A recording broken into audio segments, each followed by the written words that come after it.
אוקיי. כן. אז היום אנחנו מקיימים את הפגישה האינטראקטיבית עם קבוצת הלימוד של לימוד של יידיש וספרות יידיש, פגישה מספר 175. עכשיו, מכיוון שבאופן יוצא דופן, שלמה לא יכול היה להגיע, ועדיין אנחנו רק שניים, בלה ואני, אני מעמיד להחלטתה של בלה מה לעשות. כמו שבלה ואני אמרנו לפני כמה דקות, לפני שהתחלנו להקליט,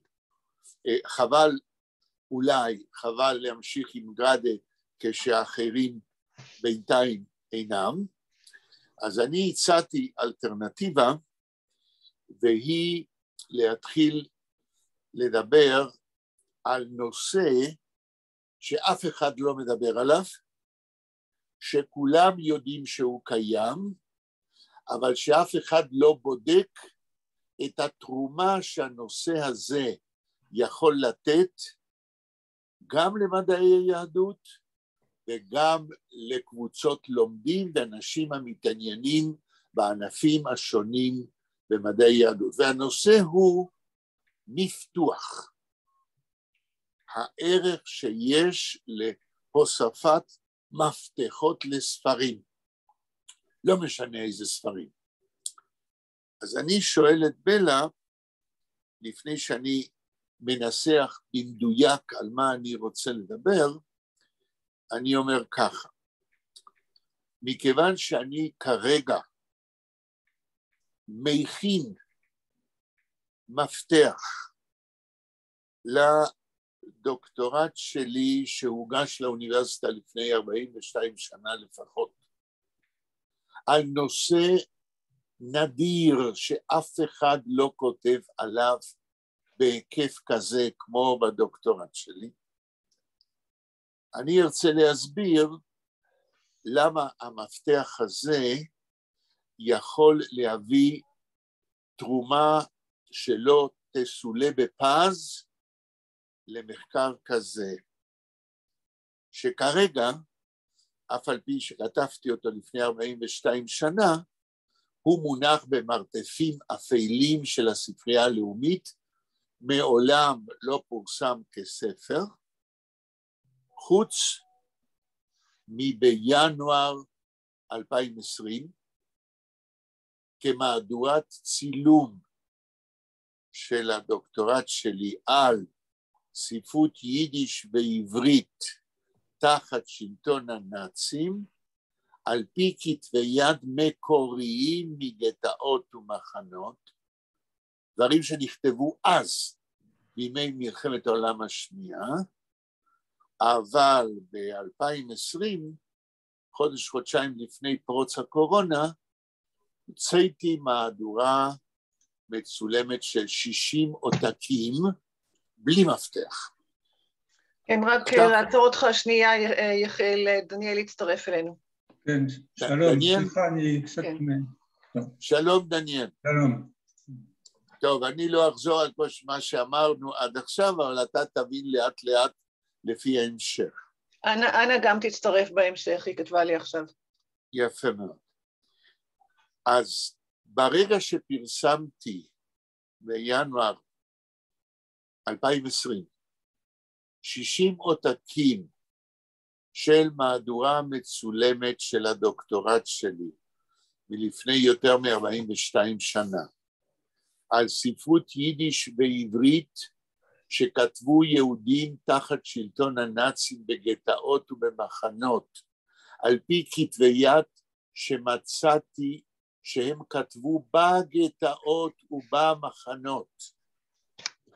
ברגע שהופיעו 60 העותקים, הם כולם נחטפו ונשארו לי רק 6 עותקים. 2 נשארים אצלי בספרייה בחדר הזה, ונשארה לי חבילה של 4, כי זה כל כרך זה 720 עמוד. 720 עמוד.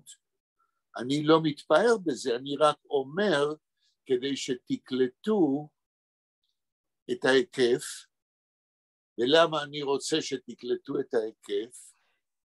שתבינו, ואולי תסכימו איתי, שנגיד שאתם קוראים את הדוקטורט הזה. אחרי חצי שנה, אתם לא תזכרו מה יש בו. יהיה לכם רושם כללי, אבל אם תרצו לחזור לדברים שאולי ירשימו אתכם כקוראים, אתם או מי שיקרא, אין מפתח. לכן, אני רוצה היום להתחיל את הפגישה, להציע, להתחיל את הפגישה, להסביר מה עשיית מפתח ל-720 העמוד יכול לעשות לכל מי שיקרא את המהדורה שאני מכין בקרוב מאוד עם המפתח. אולי אני אדפיס עוד 100 עותקים, כן?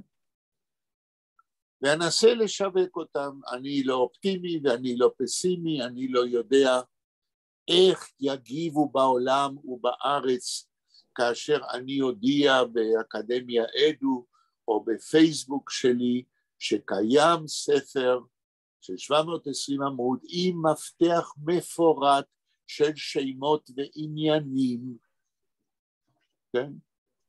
האם יהיה בשוק של הקוראים הפוטנציאליים מישהו שיראה בזה מציאה היסטורית? למה היסטורית? כי אף אחד לא כתב עד היום, לצערי, שום מחקר בהיקף כזה. אז עכשיו, ההקדמה שאמרתי היה כדי לשאול אתכם, לנוכח הנסיבות, שאתם רק שניים, ואנה תצטרף, ושלמה לא יכול לבוא כי יש לו פגישה עם הרופא, ואלעזר לא מודיע, ואנחנו לא יודעים אם הוא ממשיך, כן? ונתנאל בצבא, ויאיר פרש לזמן כדי לכתוב את המהדורה השנייה של ספרו. האם אתם מרשים לי לדבר על מפתוח בקשר לדוקטורט הזה? דניאל, מה אתה אומר? כן, כן, לא בעיה. בלה, מה? כן, למה, בסדר. אוקיי. בלה, מה אתה אומר? כן, אני בעד, ואני הייתי מבקשת אפילו קצת יותר מזה, אם תדבר עליו באמת על הטכניקה. על זה אני רוצה, בדיוק על זה. אם למשל היית אומר, אני מושיב מישהו להקליד את הדוקטורט שלי מחדש, אז אחרי שהדוקטורט יהיה מוקלד מחדש בוורד, אז נורא פשוט לעשות מפתח. אתה עושה חיפוש, נניח יחיאל פיינר, ועולה לך כל המקומות בהם מופיע יחיאל פיינר, אבל זה לא, הדוקטורט שלך לא הודפס בוורד. את תפסת את הבעיה. אני הרי כשהגשתי את הדוקטורט ב-1979, לא כל כך הייתי מיומן במפתוחים, לא חשבתי על זה, ודאי לא בדוקטורט, אין אף משוגע בכל אוניברסיטה, אני לא יודע על אף דוקטורט שהוגש אחרי שהמסכן כתב את הדוקטורט בעמל במשך שנים, כן, שהוא גם היה לו כוח לשבת, לכתוב מפתח בשביל, ואף אחד לא דרש ממנו. אז את תפסת את העניין, שברגע שהגשתי אותו, יש בעיות טכניות איך עושים מפתח למהדורת צילום של הדוקטורט ההוא. ועל זה אני בדיוק אדבר, כן? ותוך כדי כך, אנחנו קצת ניכנס לרזי הרווח שיש כשאנחנו מקבלים ביד ספר עם מפתח מפורט. טוב, אז אני אתחיל, אני כרגע לא נחפש את זה בתנ"ך, אבל איך כתוב בתנ"ך, אל יתהלל חוגר כממפתח. זוכרים את הפסוק הזה? כמפתח, לא כממפתח. כמפתח, סליחה. אל יתהלל חוגר כמפתח. כן. זוכרים את הפסוק? אני זוכרת, כן. איפה זה היה כתוב? אז זהו, זה אני לא זוכרת בדיוק, אבל הכוונה היא חכה, כאילו, אל תרוץ מהר מדי, אמא שלי הייתה אומרת, אל תגיד הופ לפני שקפצת. זה דבר אחד, אבל באופן מהודק יותר למקום בטקסט, אל יתהלל חוגר כמפתח, מדובר בזה שכאשר אדם יוצא למלחמה, חוגר, הוא חוגר את כלי הנשק, אל יתהלל בזה שהוא הולך למלחמה, כן, כוחי, חכה, כמו שאת אומרת, תחזור מהמלחמה, כן, תנצח ואז תתהלל. כן? זה העניין.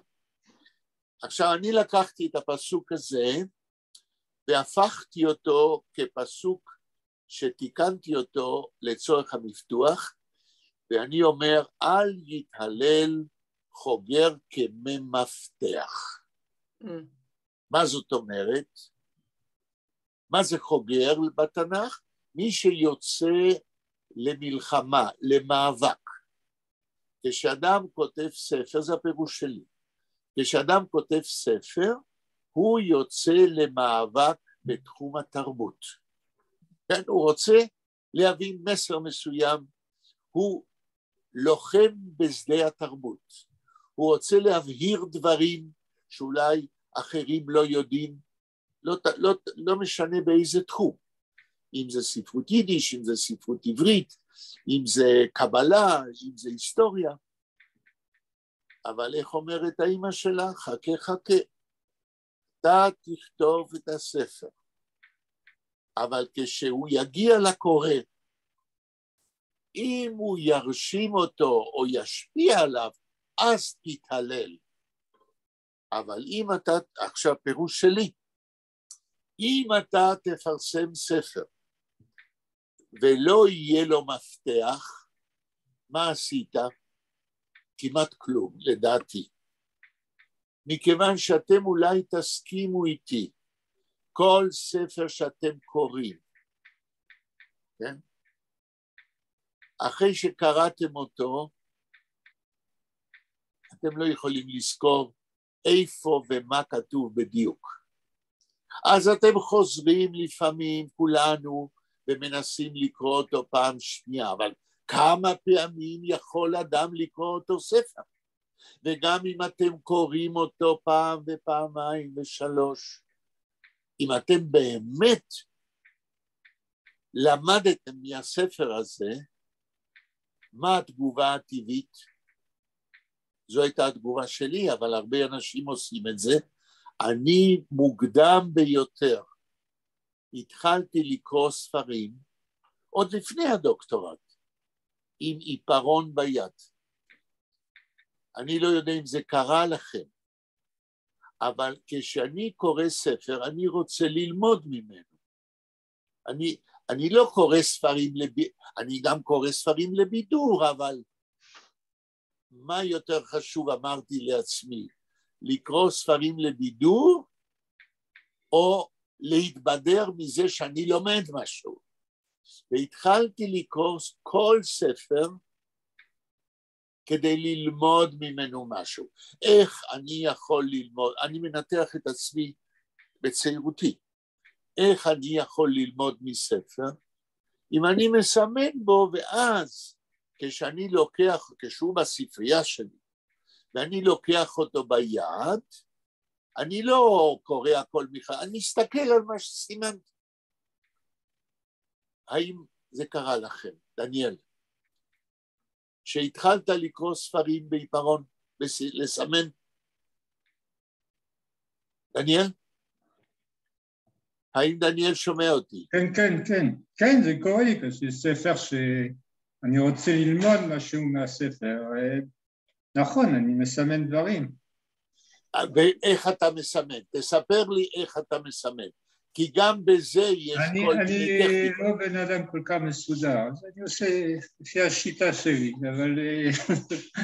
מה השיטה שלך? זה חשוב. מסמן דברים ואחר כך חוזר למקומות לפי הזיכרון דווקא. זה נכון, אני לא עושה איזשהו רפרטואר כזה עם כל הדברים, אבל משתדל. לא, רגע, אמרת שאתה מסמן, אני שואל איך אתה מסמן. מסמן הדברים שנראים לי חשובים. אבל מה הוא אמר? שני שורות שאני מסמן עם עיפרון מתחת, וזהו. בעיפרון, אוקיי. בלה, האם זה קורה לך? קורה הרבה מאוד. עכשיו פחות, מכיוון שרוב החומר שאני קוראת עכשיו זה חומר בספרייה, ואני לא מרגישה שזה לעניין שאני אסמן בעיפרון על ספרים בספרייה, אבל הספרים... אבל כשאת מצלמת ספרים ומאמרים? אני לא כל כך מצלמת על נייר, אני שומרת במחשב. את כל ההתעסקות שלי עם החומרים הספרותיים זה הכל במחשב. אם אני רוצה משהו שישאר לי, אני מצלמת, כמו שעשיתי אצלך בבית, אתה זוכר? כן, ודאי. מצלמת בטלפון, סורקת ומעבירה קבצים כן, זאת אומרת, בבית את לא מדפיסה קצת, אלא רק במחשב. לא, אני ממש לא מדפיסה... אוקיי. את ודאי יודעת שבמחשב את יכולה לצבוע באדום או בכחול. ואני עושה את זה, אז אני עושה את זה, כן. את עושה את זה. אז זהו הסיפור שלך. אפילו בדברים שאנחנו קוראים, שזה קבצי PDF, אני עושה מין הערות כאלה, כמו ענן כזה קטן. יפה. כן. ואת יכולה אפילו לכתוב משהו. כן, בהחלט. הערות. כן. יפה.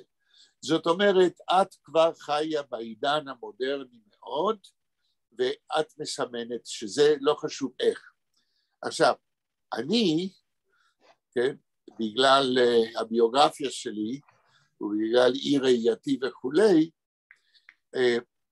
אני התחלתי לסמן בהתחלה בעט או בעיפרון, אבל מהר מאוד קניתי לי עפרונות עם צבעים ופיתחתי שיטה במשך השנים של סימונים בעיפרון ובעט ובעפרונות של צבעים ובמסגרות חלונות שהייתי עושה על כמה שורות, ציפורים בצד, הערות שהייתי כותב על צילומים שהייתי מצלם וכולי וכולי.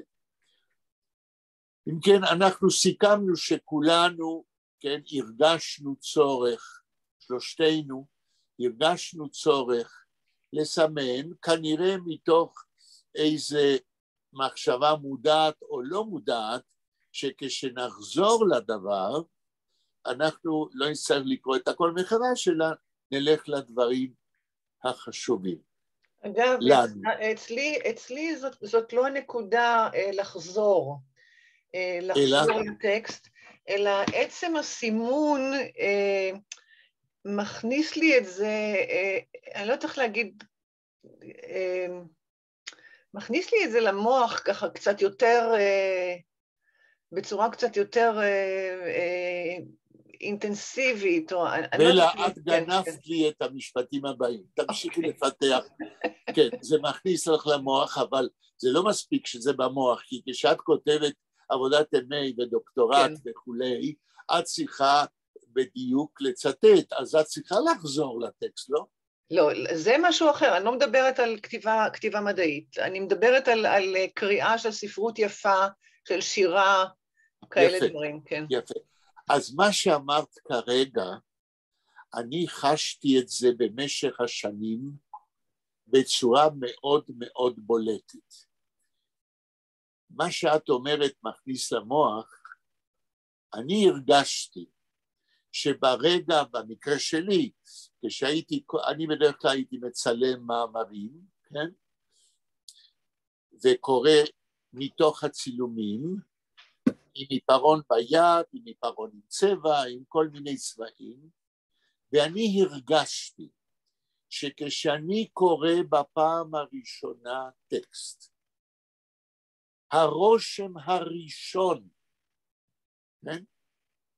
שדוחף אותי מבפנים, זה אני חייב לזכור, להבין, לנתח, ואז היד הולכת ועושה אחד הסימונים שלי.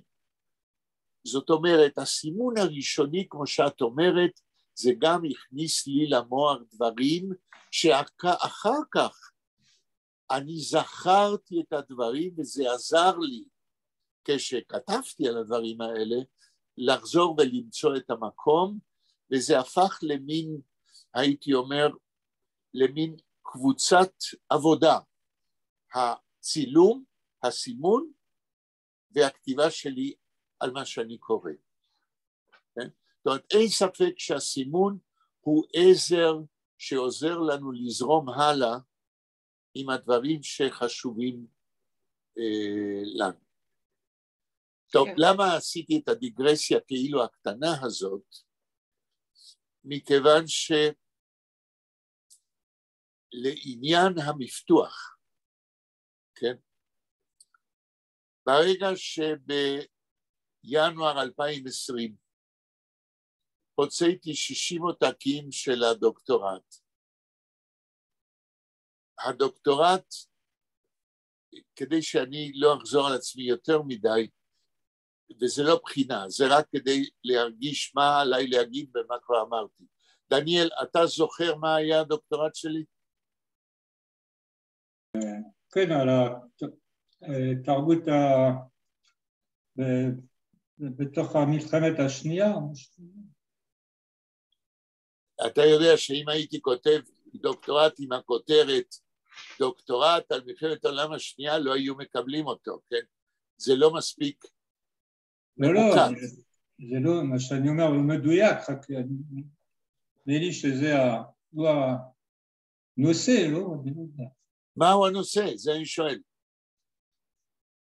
כתבת על התרבות, כנראה, יכול להיות שאני לא הבנתי, התרבות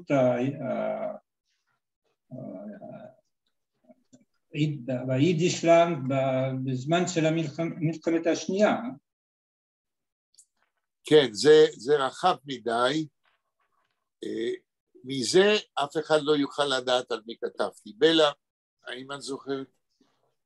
אם אמרתי, יכול להיות שלא אמרתי. לא אמרת, על כתבי יד שנכתבו בזמן השואה במחנות, בגטאות. כתבי יד של מי? של אנשים שכתבו. אני לא רוצה להגיד אפילו סופרים, לא כולם סופרים ידועים, אבל חלקם הפכו לסופרים ידועים. זאת אומרת, בניסוח מאוד קרוב, אבל יותר מדויק, ספרות יידיש ועברית שכתבו יהודים בגטאות ובמחנות. כן. באופן יותר ספציפי, אנחנו מתחילים לרדת לרזולוציות יותר ויותר ויותר מדויקות כדי להגיע למפתוח, כן? אז בצורה יותר ספציפית. אם הבנתי טוב, זה ספרות, זה לא דברים שאנשים כתבו כעדות שמה שקרה או דברים כאלה. כן, אבל בתוך הספרות, מה? אז אני יורד דרגה אחת למטה, הדוקטורט מורכב מ4 חטיבות של הנושא של ספרות יידיש ועברית שנכתבה בגטאות ומחנות. החטיבה הראשונה, אני מכין אתכם כדי שתבינו את המפתח, את המפתוח. הנה, אנה איתנו. שלום אנה. אנה, שומעת אותנו? היא מיוט. אנה? כן, עכשיו. היי אנה. שלום אנה. אני לא אחזור על מה שאמרנו עד עכשיו, אבל את תביני לאט לאט על מה אנחנו מדברים, כשאני ממשיך. אז בדוקטורט שלי יש 4 חטיבות, 4 חלקים שונים. החלק הראשון זה איזה 100 עמודים, שבו אני מדבר על התופעה הכללית, מי כתבו בגטאות ובמחנות, כן, באופן כללי, מה הייתה הספרות שנכתבה ביידיש ובעברית במחנות וגטאות. ושם אני מדבר על כל מה שאני אספתי, מצאתי וקראתי וכתבי יד שנכתבו שם, לגבי כל מי שיכולתי למצוא. זה 100 העמודים הראשונים, זה המבוא. החלק השני עוסק בכתבים של ישעיהו שפיגל. ישעיהו שפיגל היה סופר בגטו לודג', הסופר הכי חשוב בגטו לודג', והוא ניצול שואה שגר בגבעתיים, והוא נתן לי את כתבי היד שהוא הציל מן הגטו. פעם סיפרתי לכם, אני לא אחזור את זה. החלק השלישי, אלה כתבי יד של אברהם סוצקבר, מגטו וילנה, כתבי יד שהוא הציל מן הגטו, וסיפרתי לכם קצת איך הוא הציל. הוא ניצול שואה, הוא גר בתל אביב, באתי אליו, והוא נתן לי את כתבי היד המקוריים שהוא הציל. והחלק הרביעי הכי חשוב בדוקטורט, אלה כתבי היד של יצחק כצנלסון, מגטו ורשה.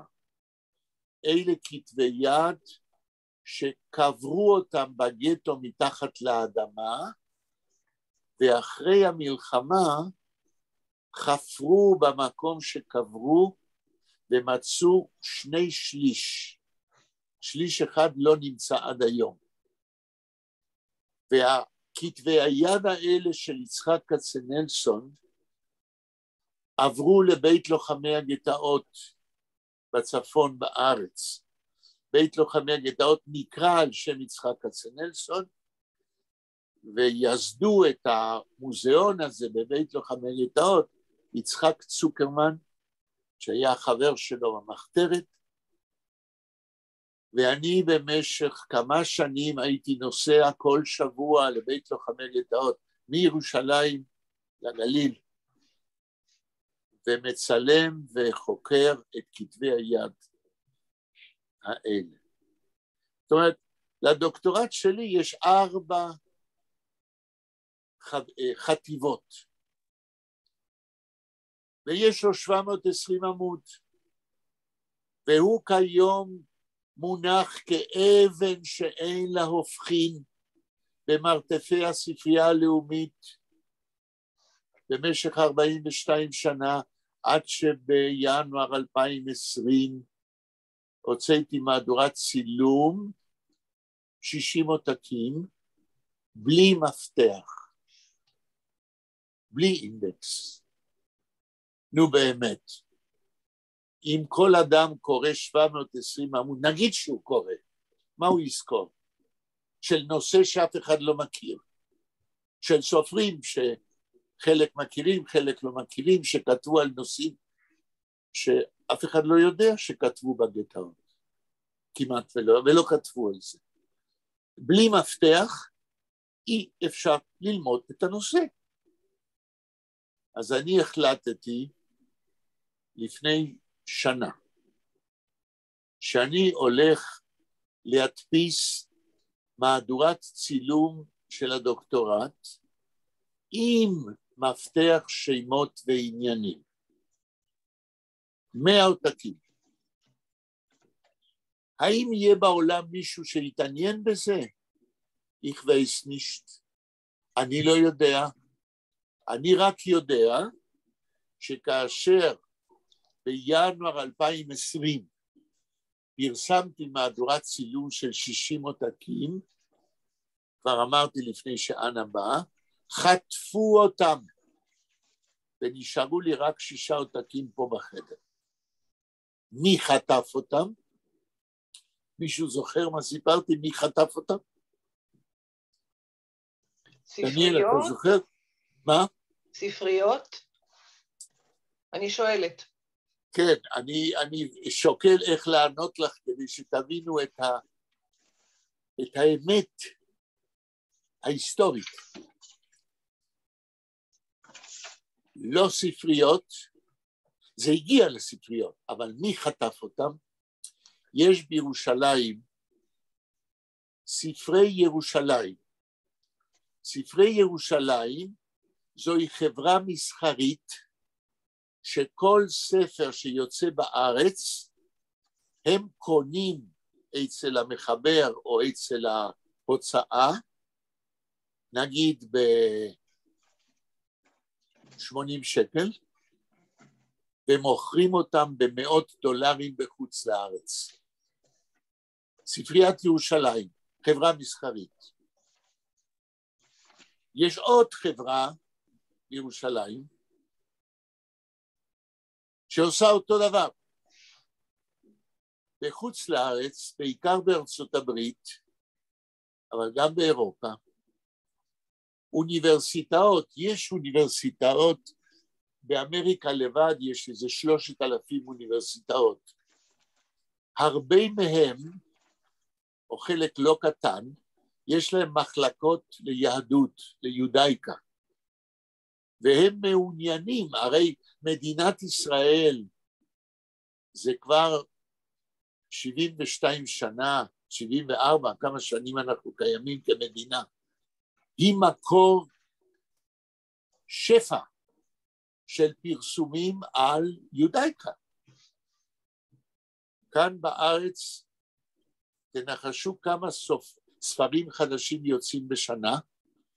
דניאל, כמה ספרים חדשים יוצאים בשנה במדינת ישראל? אתה יודע? לא, אין לי מושג. אנה, יש לך מושג?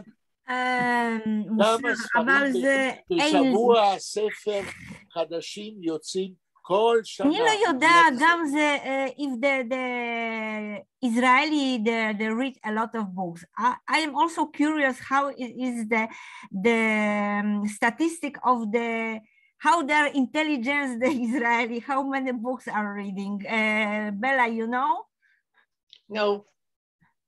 בלה, כמה ספרים מופיעים בשנה בארץ? אני לא יודעת, ואני גם לא אוהבת משחקי ניחוש, אתה כבר מכיר אותי, יחיאל. זה את לא אוהבת, אבל אני כל כך אוהב שאני מקווה שאת תסלחי לי, תראי, משחקי הניחוש שלי, זה לא כדי להרגיז אתכם, ולא כדי... אבל זה סטיימצקי. רגע, ולא כדי להביך אתכם. משחקי הניחוש שלי הם, את מנחשת למה, בלה? זה סוג של שיתוף הכיתה בדיון, אני לא יודעת. לא, הרבה יותר. משחקי הניחוש שלי זה טריק פסיכולוגי, להעלות את רגש האשמה שלכם. כאשר אדם יש רגש אשמה, אז הוא לומד יותר טוב.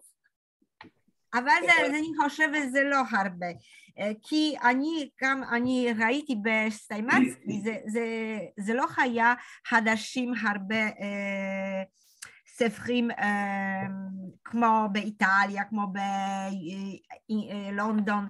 אני חושבת ש is the translated, it's still they have not so much books translated. אנה. אני חושבת, רק אני חושבת בסטיימצקי. אנה, איך אומרים ביידיש? דריינישט קיין קופ. תעני ישר, מה הניחוש שלך? כמה ספרים את חושבת שמופיעים כל שנה במדינת ישראל? כל שנה 100. יפה. דניאל, כמה אתה מנחש כל שנה, חדשים? יותר מ-100 מבחינתי, כמה? לא, יותר מ-100 זה לא תשובה. כמה אתה מנחש? מותר לך, מה? לא, ספרים, מה זה ספרים קודם כל? ספר, אתה לא יודע מה זה ספר? לא, אבל כל ספר... ספר בעברית שמודפס ומופיע חדש כל שנה. כן, כמה נכון. אתה חושב? נגיד 500, אני לא יודע. בלה, אני יודע שאת לא יודעת ניחושים, אבל... 5,000. כמה? 5,000. וואו. 7,000. לפי הסטטיסטיקות, כל שנה מופיעים במדינת ישראל 7,000 ספרים חדשים. זה נכון שחלק גדול זה ספרי בישול, כן? אבל לא משנה, המון ספרים. אני לא יודע אם בימים, בשנים האלה, הרייטינג הזה ממשיך, כי אני שומע שאנשים קוראים פחות ופחות בגלל האינטרנט וכולי. אבל למה אני מדבר על זה? כי במשך 74 שנות עצמאות מדינת ישראל הפכה לקרן שפע בשביל כל העולם היהודי וכל הספריות בעולם. מי שמתעניין ביודאיקה, כן, מקבל זרם אדיר של מחקרים ושל ספרים מכל הסוגים, ספרי ילדים, מה שאתם רוצים, שקשורים ביהדות. למה אני אומר את זה? שוב, הכל בעניין המפתוח, כן? אני הולך לרזולוציות שיביאו אותנו למפתוח. אגב, דיגרסיה, כן? כן. כשאני נמצאת בחול, נניח תקופות יותר, נניח שבתונים של שלמה וכאלה, אז אני תמיד עושה לי מנוי לספרייה העירונית, ושואלת משם מה הספרים, ובזמנו זה היה קלטות וידאו וכל מיני, תמיד אני מחפשת לראות ספרים בעברית, ותמיד יש. ושל סופרים בני זמננו, עמוס עוז ודוד גרוסמן וכן הלאה. בלה, זה לא דיגרסיה. סוף סוף אני רואה שאת מתחילה להיות תלמידה שלי בעניין הזה. רגע, מה חשבת? לא קראתי עד היום, יחיאל? נו, באמת. מה את אומרת? אתה חושב שלא קראתי עד היום, עד שהגעתי אליך? דיגרסיה זה דבר שקשור לכל נושא, רק צריך לדעת מה החוליות. אז מה שאמרת רגע, מביא אותי לדבר פנטסטי, בדידי הווה עובדה בעניין הזה. תראו, את אומרת תגידי באיזה ארצות היית, באיזה אוניברסיטאות היית עם בעלך? בעיקר בארצות הברית, נניח בבוסטון, אז בברנדייס, יפה. בוושינגטון DC, ב-NIH, בקליפורניה, בלוס אנג'לס, ב-UCLA. יפה, יפה. שלמה בעלך מרצה התחום שלו זה מיקרוסקופיה אלקטרונית, הוא חוקר מנגנוני תנועה של חיידקים. נושא, היממת אותי, כי אני לא יודע איך לייחס את זה למה. לשום דבר, והוא מאוד יקפיד שזה לא יהיה מיוחס לשום דבר, כי הוא מאוד מתגאה בחוסר המעשיות של המחקר שהוא עושה. אוי, זה נהדר. שזה לא יביא תועלת לאף אחד. פגשתי פעם את בעלך, ואז אני לא זוכר מה נאמר לי, אבל בכל זאת, כשצריך לשייך את זה, כדי לסבר את האוזן, מה זה? זה כימיה, מה זה? מדעי הטבע? זה מדעי הטבע, זה ביולוגיה. ביולוגיה ברמה המיקרוסקופית. איזה יופי. נהדר. כמה אנשים עוסקים בזה בארץ? בתחום הספציפי הזה? כן. הוא לבדו, אבל יש עוד כמה בודדים בעולם שזה מעניין אותם, והיה גם פרס נובל לפני כמה שנים על הנושא הזה. למי? את זוכרת? אני לא זוכרת כרגע. אוקיי, מי היה, רגע, הרי כיוונו אותו כשהוא למד, מי היה המורה שממנו הוא שאב את האינספירציה ללכת לכיוון? דיוויד דה רוזייר מברנדייס, מאוניברסיטת ברנדייס. לא שמעתי אותה. הוא סיפור מיוחד כי הוא ממוצא לבנוני. וואו. כן, המשפחה שלו, הסבים שלו הגיעו מלבנון. יהודי או לא? לא, לא יהודי. ושמו דיוויד. דיוויד דה רוזייר, כן. דה רוזייר. זה כן. נשמע כמו שם צרפתי. משהו טוב, כזה, כן. אבל בלבנון התרבות הצרפתית. היו הרבה צרפתים. כן. מאוד מעניין. איך לא שאלתי אותך אף פעם על עיסוק בעלך? מעניין. אמרתי, מדעי הטבע, טוב, אנחנו יודעים מה זה מדע, אני רואה שאנחנו לא יודעים כלום. אוקיי. I found the Slicha, Professor, I found the statistic in internet of the Israeli books published. כן, מה מצאת? יופי, זה מעניין. מה מצאת? מה מצאת it's רק till 2020, it's not more, but it's meaning that was much more less than in 2015, so it's going less and less. The people are more electronicy. זה מה שאמרתי, כן, נכון. כן, אבל כמה יש ב-2020? And it's something like 6,487. It's books reading, I think it's not in the percent. The percent is only that it's much more in the electronic and in the paper books, it's much more less than in 2000. כן, כן, לא, אני מדבר רק על ספרים. העניין האלקטרוני זה נושא שפעם אולי נדבר עליו, ואני יותר ארצה ללמוד מכם, כי אני בזה לא, אבל זה קרוב ל-7,000, אמרת 6,400? כן, אבל זה, it's the 28% of the books published during the year. In 2020 was, there was, it's writing like, in the 2020 there was a significant increases. It's the relative share of prose and poetry books with the accounting is for about the 28% of the all books published. It's meaning that 87% it's in Israel was in the electronic. מעניין. מעניין. טוב, נחזור לעניין שלנו. אנחנו בלה לא עשינו, קודם כל תודה אנה, זה מעניין ואני אולי גם אחפש את זה, אבל בלה זה לא דיגרסיה מה שסיפרת, זה מביא אותנו ישר למה שאני רוצה להגיד. תראו, כל כך במשך 74 שנים של מדינת ישראל, ועוד לפני כן ארץ ישראל, ופרסום ספרים, אין אדם נורמלי כלשהו יכול להשתלט על העושר הזה בכל תחום.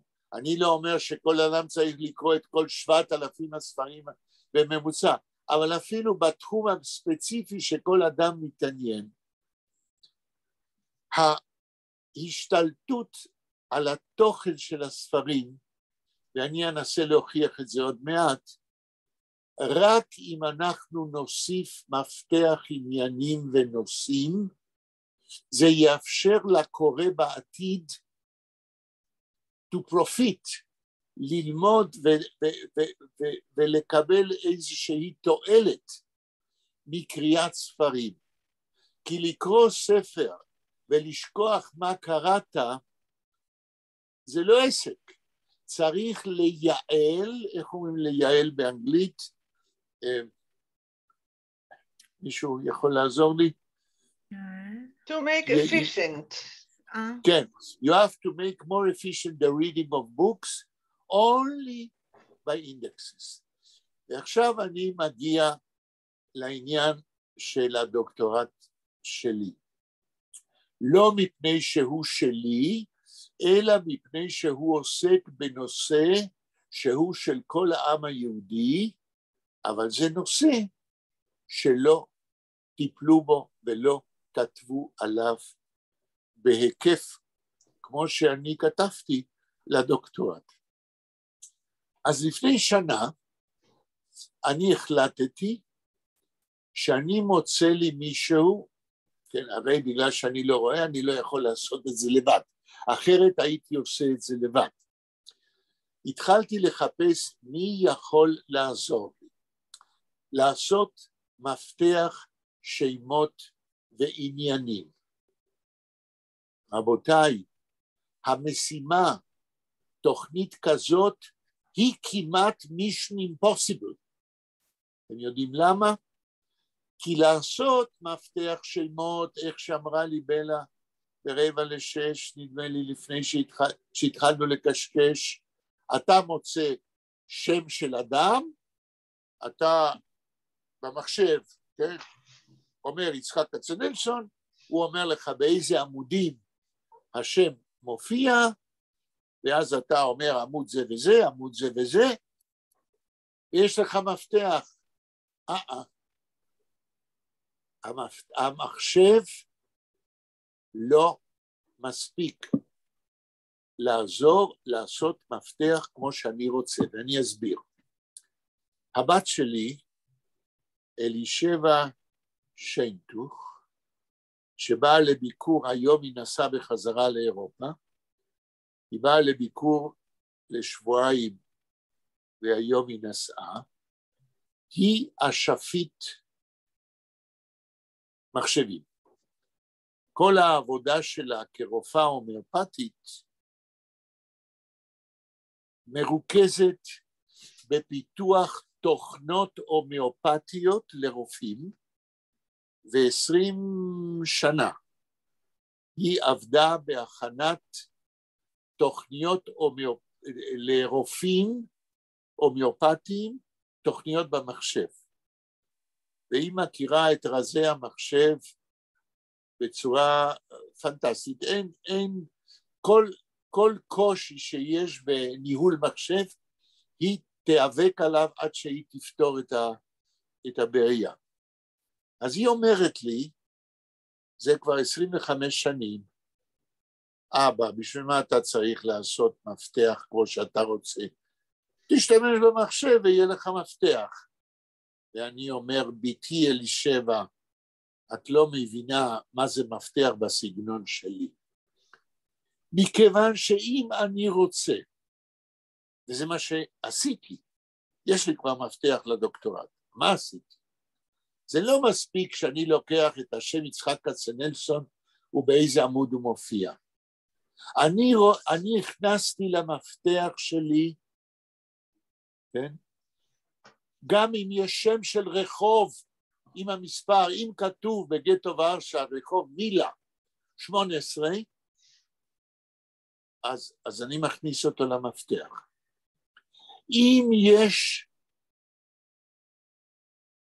מופיע יצחק כצנלסון, אבל לא בשם שלו, אלא נגיד שאשתו קרא לו בכינוי, בסורנם, המחשב לא יודע את זה, אבל אני יודע את זה כי כתבתי את הספר. אז המחשב יכול לעזור לי, אבל הוא לא יכול to cover, הוא לא יכול לחסות את כל הדברים שאני יודע והמחשב לא יודע. האם אני מסביר את עצמי, בלה? אתה מסביר את עצמך מצוין, והשאלה שעולה לי מהדברים שלך, זה שוב, אני לא יודעת אם אתה מתכנן להושיב מישהו שיקליד לך את הדוקטורט. לא, אין צורך, כי אני מפרסם מהדורת צילום של הדוקטורט, ועל פי מהדורת הצילום שפרסמתי בינואר 2020, אני עושה את המפתח.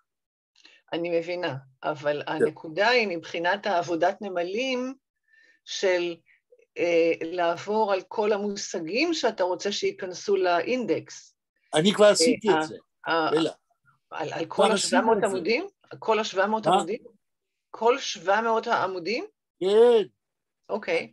מה עשיתי בשנה שעברה? ישבתי עם ראובן ניבורסקי לבית טרין, בן ה-16, שלומד בי"ב, והשנה בספטמבר הוא התחיל ללמוד מתמטיקה באוניברסיטה, והוא לומד בו בזמן, בחוג למתמטיקה בגיל 16, ובכיתה י"ב.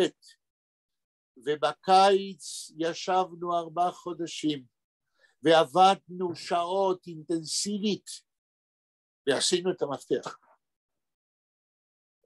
איך עשינו? זה אני אסביר לכם עוד מעט. תראו, אני מודע שכמה שאני אגיד לכם, יש כל כך הרבה פרטים שאתם לא יכולים לדעת, שגם אם אני אומר, עד שתקלטו מה הבחור הזה עזר לי לעשות. טוב, בוא תנסה אותנו, נו. אתה כבר סקרנת אותנו כבר. זה מה שאני מנסה לעשות, לסקרן אתכם כדי להתחיל להסביר איך עושים. אבל אני עדיין במבוא שלי. ובכן, מפתח השמות הוא יחסית קל. כן? יש כל שמות הסופרים, יש כל שמות היצירות שאני ניתחתי בכתבי יד שהם כתבו בגטו מתוך כתבי יד שמצאתי. שמות של יצירות, יש כל השמות של ספרים שאני קראתי ומסתמך עליהם, יש כל שמות מאות המאמרים, אולי אלפי מאמרים שקראתי, של המחקר שנעשה עד אז על הנושא של ספרות בשואה, או שלא נעשה, כל זה נכנס למפתח. זה כאן.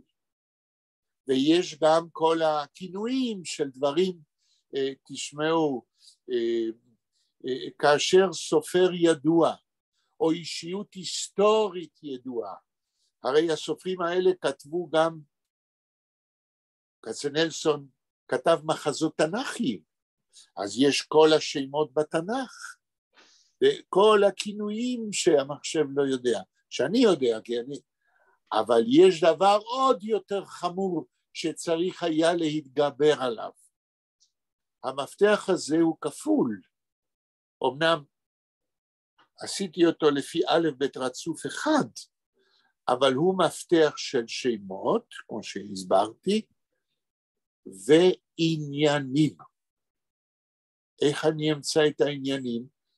במחקר שלי ב-720 העמודים לא כתובים העניינים. למשל, אם אני כתבתי לא מעט, חקרתי את תופעת האילם, באלף, חוסר היכולת לספר ולתאר מה קורה בשואה אצל סופר מסוים. הרי אסירי היטלר היו צריכים לתאר מה קורה להם, וקראו להם דברים כאלה שהמוח לא תופס, ואין להם מילים, ותופעת האילם בספרות זוהי תופעה ידועה משנים מקדמת דנא. היה סופר לטיני בשם קורטיוס, כן? לפני מאות בשנים, שהוא כתב על המושג הזה שבשפה הגרמנית קוראים לה אומזאגברקייטסטופוי. אומזאגברקייט, שאי אפשר להגיד את זה, שאי אפשר לבטא את זה. טופוי זה נושאים. הנושאים שאין אפשרות לכתוב עליהם, אין אפשרות האילם הזה בשואה הוא נושא מרכזי אצל כצנלסון, ואצל שפיגל ואצל סוצקבר. איך אני מכניס למפתח, כן? באיזה עמודים מופיע נושא האילם. זה אני יודע. אז מה עשיתי? אני נתתי פה דוגמה קיצונית, יש המון דברים של נושאים, הנושאים לא כתובים במחקר, ב-720 העמודים. או נושא אחר, אני אחשוב עכשיו,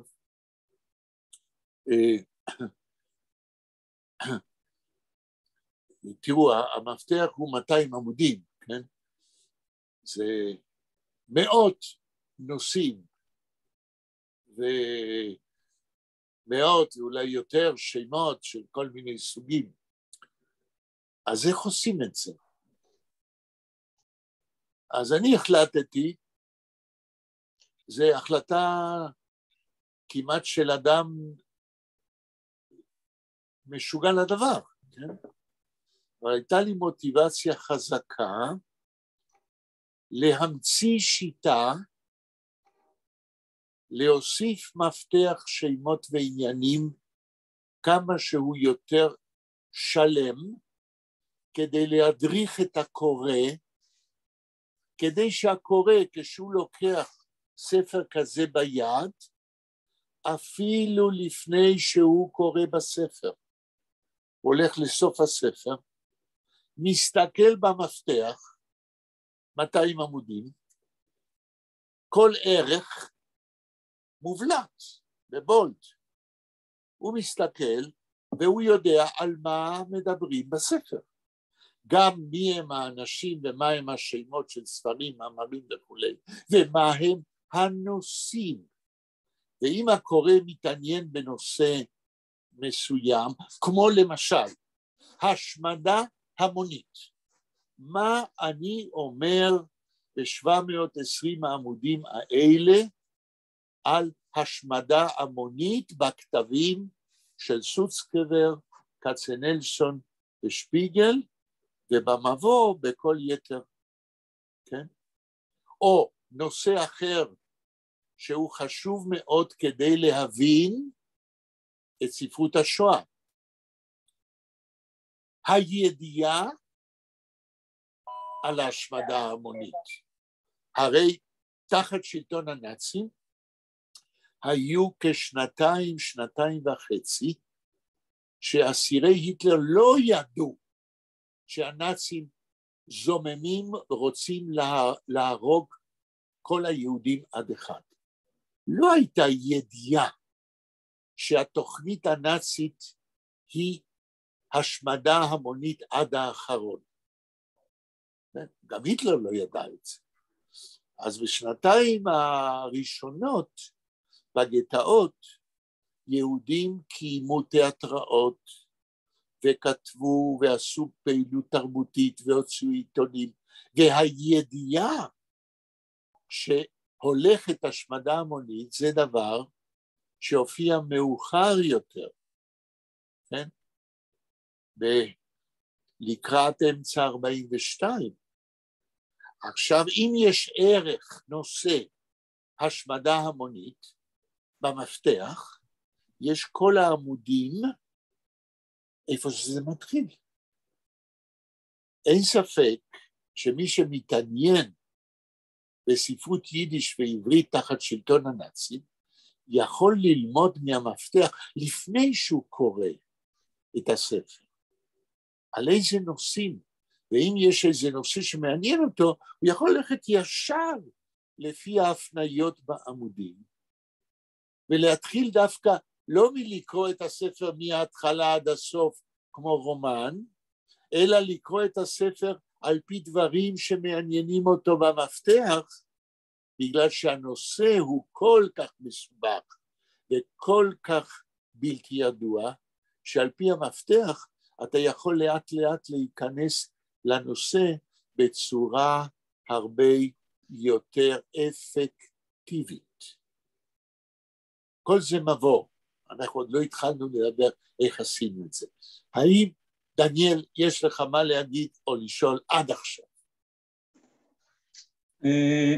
אתה לא חייב, אני רק שואל. לא, נראה לי קצת, לא יודע מה, אני הייתי חושב שמישהו רוצה לכתוב על הנושאים האלה, כמו שאתה אמרת, מבחינתי זה לא היה כל כך בדרך ספרות, אלא יותר יומנים שאנשים פה ושם כתבו, כי הספר של קצנלסון הוא מבחינתי, אני לא יודע, הוא מדבר על פני עצמו, אז לא יודע, אני לא כל כך מבין את העניין הזה. דניאל, תפסיק להגיד אני לא יודע. מהי הטענה שלך? מה הארגומנט שלך? מה אתה רוצה להגיד? יש לך ארגומנט, מה אתה רוצה להגיד? אני רוצה להגיד שסופר שכותב ספר, הספר אמור... בשואה, תחת שלטון הנאצים, כן. כן, בשואה, אבל סופר שכותב ספר, מבחינתי הספר מספיק כדי להבין מה שהוא מתאר, מה שהוא רוצה להגיד. ומישהו עושה, אני לא אומר את זה בביקורת, אני רוצה רק להבין. אתה עושה דוקטורט על הנושא הזה, אבל למה בדרך הספרות ולא, לא יודע, דרך יומנים שאנשים פשוטים היו כותבים או משהו כזה. אוקיי, אז אם אני מבין את השאלה שלך, אתה שואל אותי למה הלכת לכתוב דוקטורט על ספרות יפה שכתבו יהודים בגטאות ובמחנות ביידיש ובעברית, למה לא הלכת לכתוב דוקטורט על הדייריס, על היומנים שיהודים כתבו בגטאות? זאת השאלה שלך? כן. אוקיי. אז פה אתה שואל אותי עוד שאלה שלא אמרת, והשאלה שלא אמרת, אם אני מבין, האם זה לא יותר חשוב לכתוב על היומנים שכתבו יהודים תחת שלטון הנאצים? למה אתה הולך ישר להתעסק בספרות יפה? אולי היה יותר חשוב שתכתוב על היומנים. זו השאלה מתחת לשאלה? כן, רק אני חושב, נדמה לי שהסופר שכותב, אז הוא אמר את הדברים, בסגנון שלו. יפה, יפה. עכשיו בוא נגיד לך ככה, האם השאלה שמתחת לשאלה שלך היא, לא צריך לעסוק במה שיהודים כתבו בספרות, מפני שזה לא רלוונטי. זה מה שאתה רוצה לרמוז? כי יותר רלוונטי לקרוא מה שהם כתבו ביומנים. אני לא אומר שזה לא רלוונטי, אבל זה, מבחינתי, עוד פעם, אני חושב שסופר שכותב, אז הוא צריך להיות מספיק ברור שמבינים מה שהוא רוצה להגיד. כן, אבל סופר שכותב יומן הוא לא סופר. אנחנו פה מבחינים בין מחברים שכותבים יומנים, זיכרונות, לבין ספרות. זוהי ברנז'ה, זה סעיף, לא סעיף, זה ענף של התרבות האנושית שיש לו הצדקה חשובה משלו, ובמה שאתה שואל אני מרגיש שאתה חושב או רומז שספרות תחת שלטון הנאצים או ספרות בכלל זה לא ענף מספיק חשוב מבחינת התרבות האנושית, ועדיף היה לכתוב על יומנים כדי לדעת בדיוק על מה הם כותבים ולא להתעסק עם מחקרים על ספרות. אבל אם זה מה שהבנתי, מה אנה אומרת? כן, סליחה. זה לא בדיוק מה שרציתי להגיד. זה מה שמשתמע. אתה שואל אותי למה לא כתבתי על יומנים. אני אומר, סופר הוא כאילו מקצועי במרכאות, והוא מה שהוא כותב זה מספיק, הוא אמור איך להגיד את זה, להסביר בצורה מספיק ברורה שמבינים אותו. אז למה הוא צריך להיות מספיק? אתה מדבר על כותב יומן, לא על סופר. לא, סופר, מדבר על סופר. סופר מעולם, אני עונה לך, ואחר כך אשמע את דעתכם, סופר מעולם לא כותב ברור כמו שאתה רוצה. אתה יודע למה?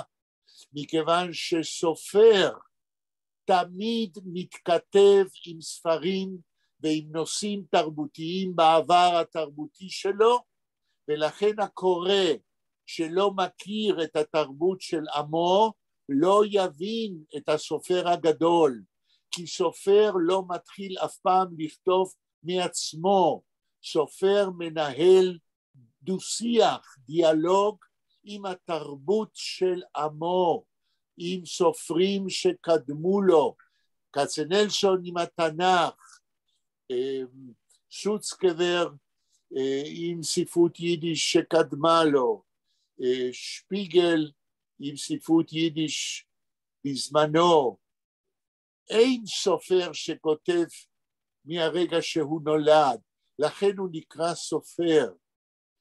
אז אם הקורא לא מסוגל להבין מה שהחוקר מגלה, למה מתייחס הסופר בעבר התרבותי שלו, אז הוא לא יוכל להבין אותו, ולכן קיימים חוקרים. בלה, מה את אומרת? אני כבר קצת איבדתי אתכם, אני חייבת לציין, אני רק רוצה להגיד שקודם כל יש לנו עוד 23 דקות. אוקיי.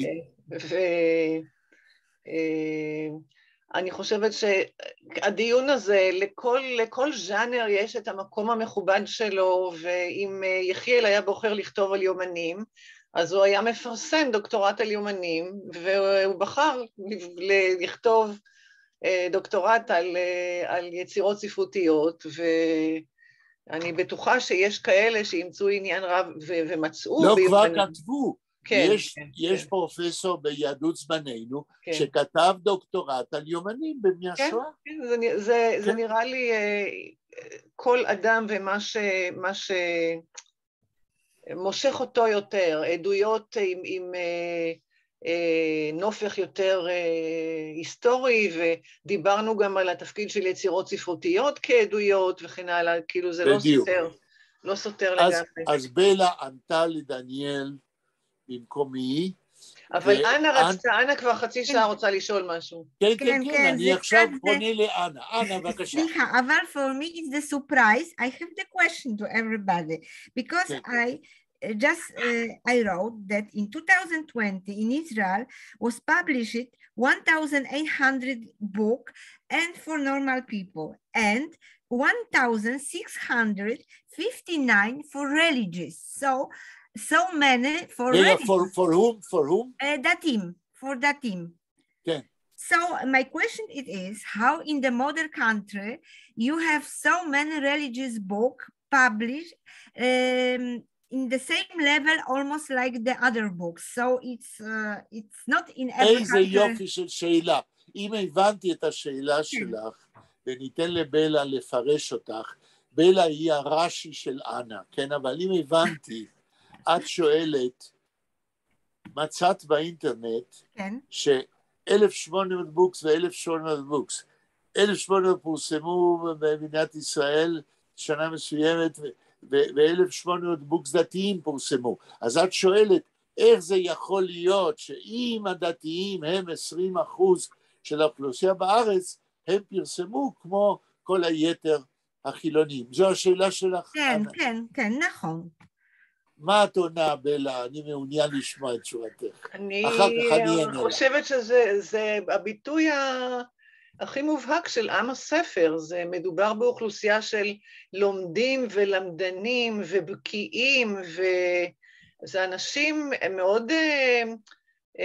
מאוד אינטליגנטים, מאוד אינטלקטואלים במטריה שלהם, זאת אומרת במקורות, בכל הפירושים והמשנה והגמרא שנכתבו, זה הנושאים שמעניינים אותם, כמו שדיברנו קודם, הזכרנו את הז'אנר של היומנים והז'אנר של הספרות, זה ז'אנר בפני עצמו, עכשיו הם גם אבל למה 20% מפרסמים כמו 80%?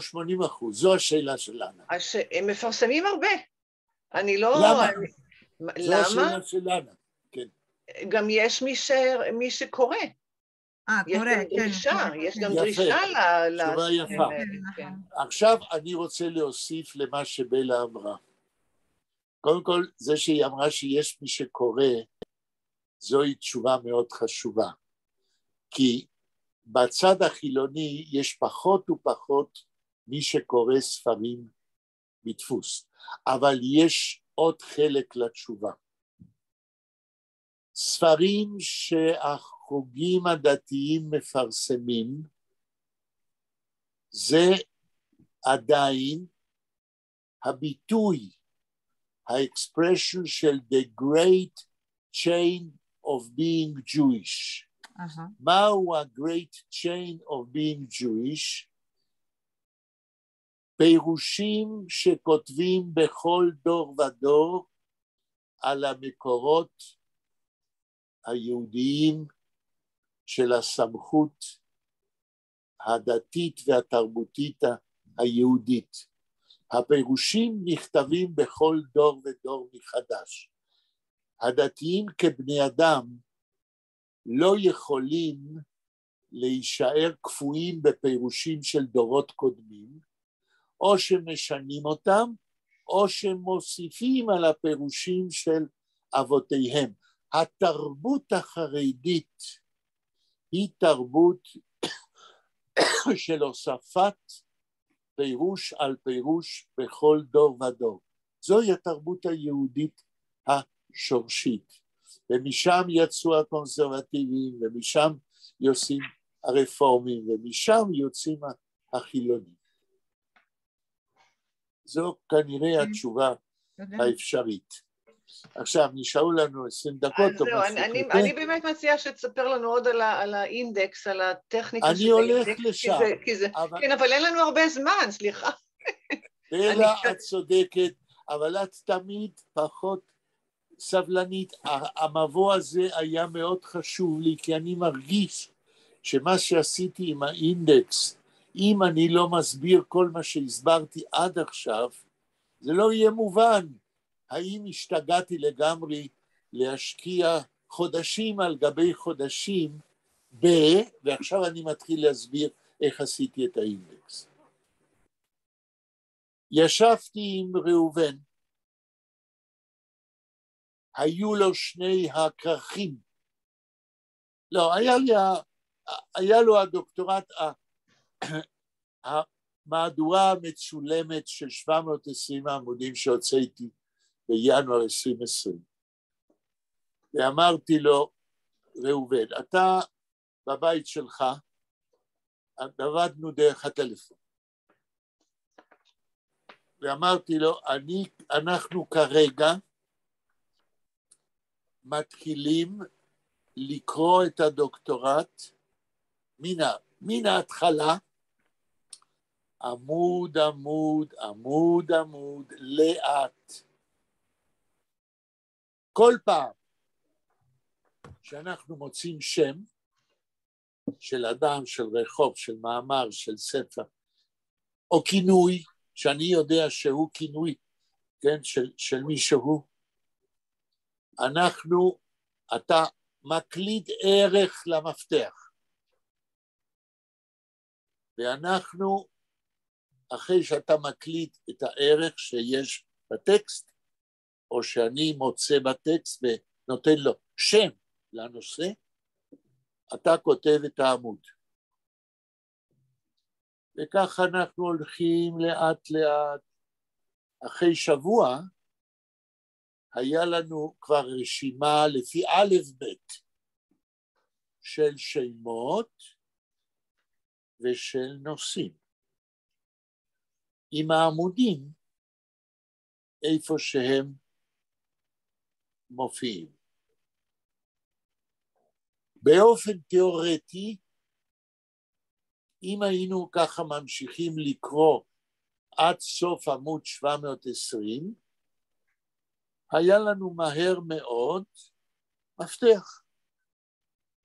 אבל אליה וקוצבה, בלה תסבירי לאנה ולדניאל, אולי דניאל יודע, מה זה אליה וקוצבה? אליה זה החלק השומני בזנב, זה לא זנב, זה בעצם תוספת מאחורי הטוסיק של הכבשה.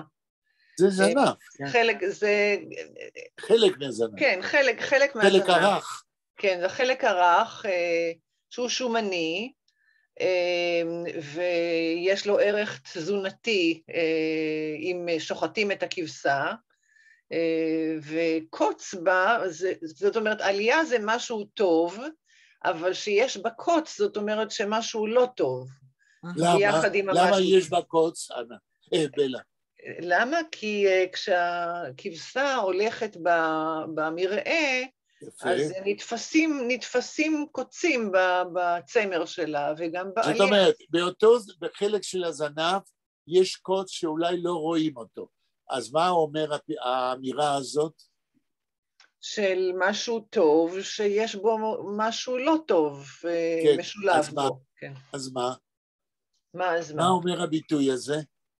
שזה סוג של חוסר שלמות, שזה משהו לא לגמרי. אני לוחץ אותך, כן. כי אני רוצה להוסיף מה שאני מבין. אני אוקיי. לא נלך לבדוק עכשיו בפירושים, אבל כולנו יודעים, אני מקווה, שהעם היהודי מהתחלת קיומו הוא עם של חקלאים, נכון? בארץ ישראל, כן, היו לנו רועים והיה להם כבשים, ובאופן טבעי, כאשר הרועה או בן אדם יהודי בשדה רואה כבשה, ורואה את החלק הרך של הזנב, התגובה האינסטינקטיבית, the instinctive reaction, זה לתפוס את הזנב וללחוץ, איי! הקוץ נכנס לך ליד. זה אני מבין הפירוש של אליה וקוץ בה. זאת אומרת, העניין הוא טוב, טוב, טוב, איי! אני מסתכלת עכשיו באינטרנט, כן, יש פירוש קצר ונחמד. יופי, בואי נשמע. כן. משל לדבר שהוא בכלל לא טוב, אלא שיש בו פגם קטן. לא, זה לא מספיק. זה לא מספיק. פה מדובר על התגובה. אז למה אני אמרתי לכם, כשאני מסביר את העניין של אליה וקוץ בה בעשיית המפתח, כן? שכאשר אני הגשתי, יש לנו עוד כמה דקות כדי לסיים את המבוא? 12 דקות. כן, יש. כשאני הגשתי את הדוקטורט, הייתי בן 37 בערך, לא כל כך ידעתי על מפתחות, ולפי הדרישות של האוניברסיטה, כן, אף אחד לא ביקש ממני להגיש את 720 העמודים, קודם כל ביקשו ממני רק 350. זה היה נדמה לי הסטנדרט. אבל מה לעשות? אני נכנסתי להתלהבות, הנושא היה כל כך רחב, ואני אפילו לא מיציתי אותו בכלל, לא התחלתי למד, רק כתבתי על 3 סופרים ומבוא. וזה לקח 720 עמוד. אבל בגלל שזה היה מחקר, ואתם יכולים כבר להבין שאני אוהב לחקור, אז הגשתי את הדוקטורט בשני כרכים. כרך א' 360 עמוד, כרך ב' כ-360 עמוד. בכרך א' היה הרצאת הדברים, איך אומרים את זה הטקסט של הדיסקשן, כן? כרך ב'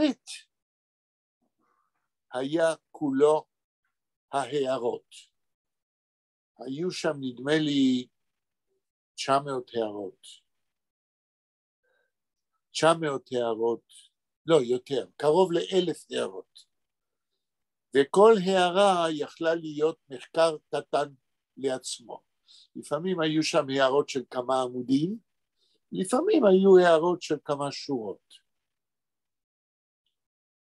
עכשיו, מכיוון שלא חשבתי אז על מפתח, כי אף אחד לא דרש ממני, ואז לא הבנתי שצריך מפתח, כי בלי מפתח הדוקטורט שלי יהיה כאבן מתה שמונחת במרתף ואף אחד לא ידע על זה, וזה לא שרציתי שידעו בגללי, בגלל הנושא.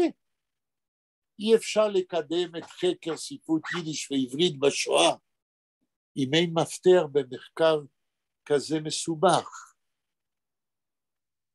אז כשהחלטתי לפני שנה לעשות מפתח, עמדתי בפני המון בעיות. למה?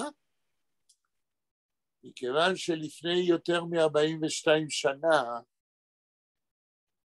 המספור, פאג'יניישן של הדוקטורט שלי, לא היה רצוף.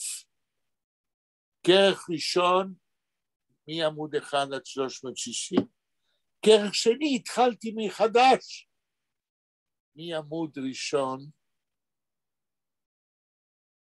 ואחרי הפרק, ההערות לפרק הראשון, התחלתי עוד פעם את ההערות מההתחלה.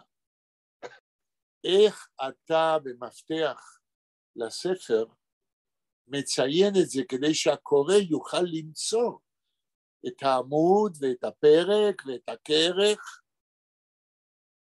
האם אני מסביר את הקושי? כן, בלה. כן, כן. טוב. Bella, if you can write me in the WhatsApp after this Aliyah Kotzba. I can't find because I don't know how to. Aliyah באלף. Okay, I will write it to you. אלף למד יוד ה', כן, עליה Okay. ואני מצאתי שיטה, כן, ועם ראובן עשינו את המפתח, וכרגע אני שלחתי את 200 עמודים של המפתח למיכאל בר שלו המול שלי, והוא אמר לי, תשמע, את 200 העמודים האלה כאשר נוסיף אותם לספר שלך, למהדורת הצילום, ל-720 עמוד, אומר, אני צריך מהמחשב ששלחת לי, להתאים את הגודל של העמודים לספר שכבר הוצאנו במהדורת צילום. ואומר לי, המדפיס שלי, אני יכול להפוך את 200 העמודים ל-100. כן? והוא שלח לי דוגמאות. כן, הדוגמאות נמצאות כאן. וביחד עם ילדיי, אתמול ושלשום, עברתי על הדוגמאות לראות האם הכל בסדר, לא ישתבש משהו, והאם אפשר למצוא את השמות ואת הנושאים על פי הסימנים שנתתי בעמודים, בכרך הראשון, בכרך השני. עשיתי 15 ניסיונות, ו-99% מצאתי בספר, במהדורה המצולמת, את הדברים לפי המפתח. אז אני דרשתי מהמול שלי עכשיו, אתמול, מתי זה היה? אתמול. אמרתי לו, תשמע, תשלח לי לפני שאתה מדפיס מהדורה של 100 עותקים עם המפתח, תשלח לי את המפתח המותאם לספר לפני שאתה מוציא את הספר. אני ארצה לבדוק עוד ועוד עד שאני אהיה רגוע שהמפתח באמת פועל ושאין יותר מדי שגיאות ושאפשר לפי המפתח למצוא כל דבר בספר. יש לי הרגשה שזה בסדר. הוא לא נוגע בתוכן, הוא רק מתאים את המפתח לגודל של הספר של מהדורת הצילום. ועכשיו, לפני שמסיימים, יש לי בקשה אליכם, בקשה חברית, אתם לא חייבים להצליח, אבל בקשת עזרה. אני לא יודע אם תוכלו לעזור הרבה, אבל אולי תוכלו. תראו, ברגע שיופיע מהדורה מצולמת של הספר עם המפתח, זה יהיה משהו כמו 850 עמודים, משהו גדול, וכריכה קשה. למען הפצת המחקר בשביל העתיד, בשביל המחקרים בעתיד שאני מקווה שיכתבו על ספרות יידיש ועברית תחת שלטון הנאצי. אני ארצה למכור את 100 העותקים האלה.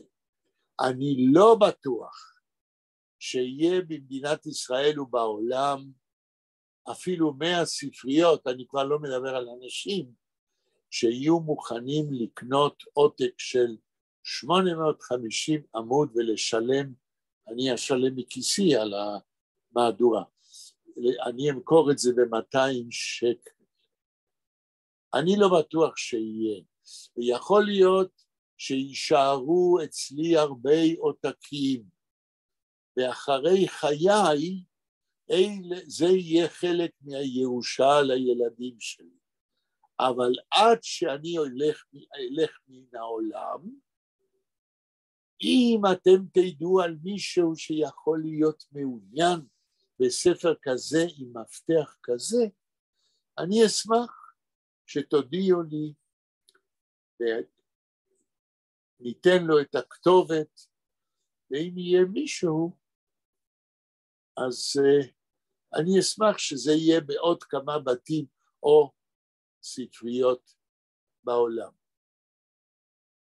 זהו. האם יש על זה שאלה, קומנטר, לפני שנסיים היום? שעוד דקה. דניאל? אני רוצה להגיד שייתכן מאוד שאני לא אהיה ביום חמישי. בסדר. אני מקווה ששלמה יהיה בסדר, ואז אנחנו נמשיך, נעזר בשלמה. כן. טוב. אז אני מודה לכם על ההקשבה. אני חשבתי שהיה חשוב לספר לכם מה אני עושה, ואני חושב שהספר הזה, כשיהיה לו מפתח, יהיה תרומה רצינית, כן, למחקר הלאה בעשרות השנים הבאות, אם יהיה משוגע שימשיך לעסוק בכתבי יד, שאפשר בהחלט למצוא אותם בארכיונים, גם בארץ, וגם בעולם. אז להתראות ביום חמישי, נמשיך עם גראדה ביום חמישי. להתראות. תודה רבה ולהתראות. תודה רבה. ביי ביי, אני רק מפסיקה את ההקלטה.